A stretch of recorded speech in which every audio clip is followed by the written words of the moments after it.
system that is pauperizing our country and increasing poverty at a very dangerous level.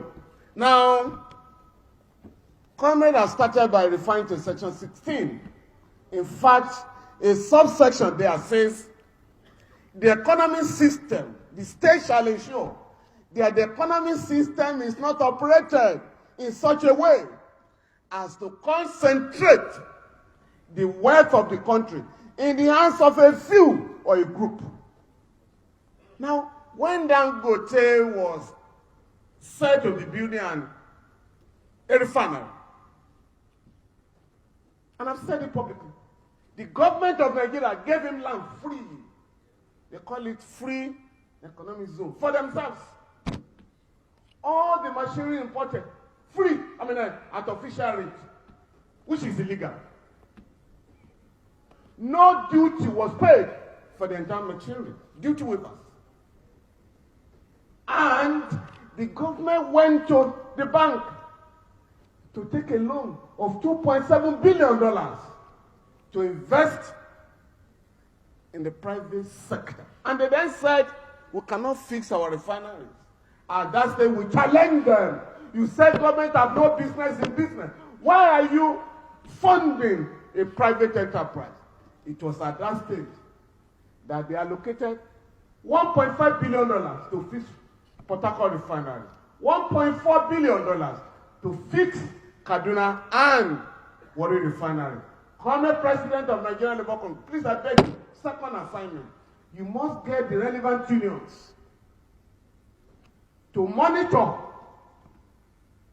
the ongoing rehabilitation of the refinery. Otherwise, these guys would divert the money criminally, as they have always done for the past 35 years.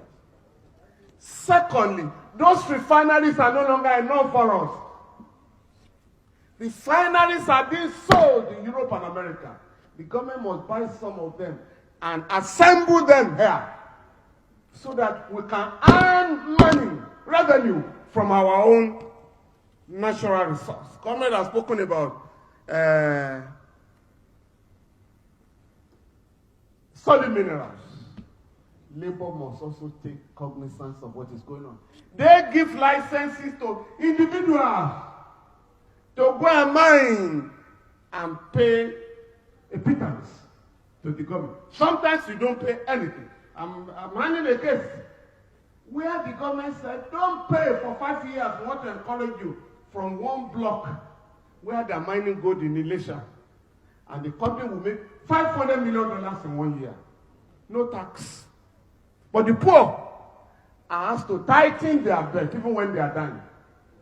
Now, the second point, we may be gathered here discussing democracy. Democracy is under threat in Africa.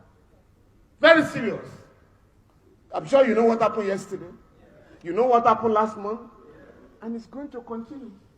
Oh yes, there's no apology about it. I can predict with mathematical exactitude the next country, very close to us, that will experience a coup very soon.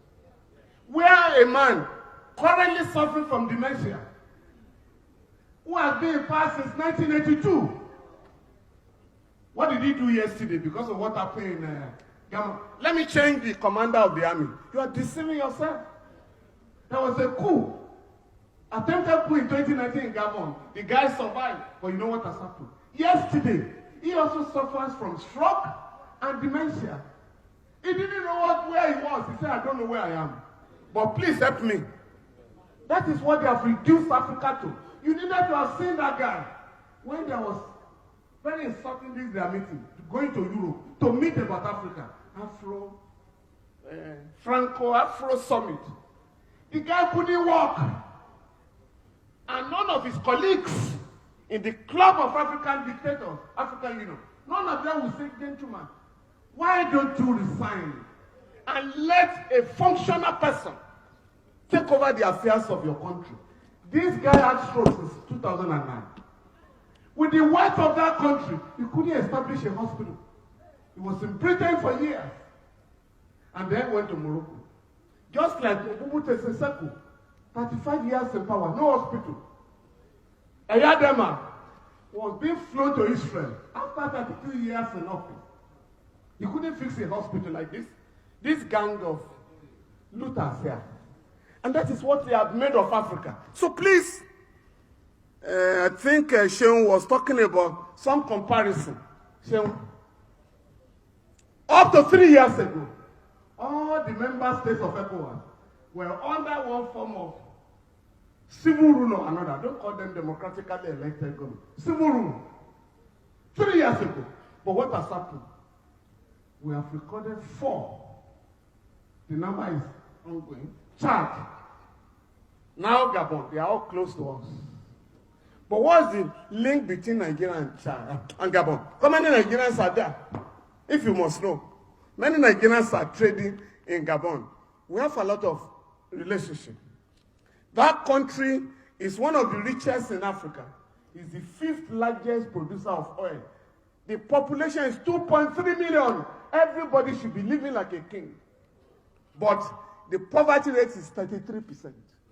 In that country, small country, the Bongos took over the country with their friends, buying riches, houses all over the world, including France particularly. Nigeria has a GDP of 4,900 now as of 2020. While Gabon, the per capita is $14,000. But while poverty rate, while 40.1% of Nigeria live below poverty level, in Gabon is 33%. That's why you had the coup. And like I said, Senegal is the only country that has not experienced a coup in West Africa. But if care is not taken, that country will go under soon because you are the man. Macky Sall, who said he wanted a 3rd term. And people said, no. We chased out President Abdullah Wahab, and you took advantage. Now you want a 3rd term. The people of Senegal have defeated him on the street. You know what he's doing now? He wants to plant his own agent. So the main opposition leader, he got him on a Trump charge of rape. He's in jail. So that country is in trouble. None of these guys, including those who are planning to invade Niger, none of them will say preventive diplomacy. Can we talk to these our colleagues to allow democracy in this country? One of them came here 2 weeks ago, and I was just laughing, from Central African Republic, to pledge the loyalty of ECOWAS. The Central African Republic, to say we are with you in invading Niger. We want democracy. In his country, the guy had just removed judges who told him it is illegal to have a 3rd term. Central African Republic, the country of Bokassa.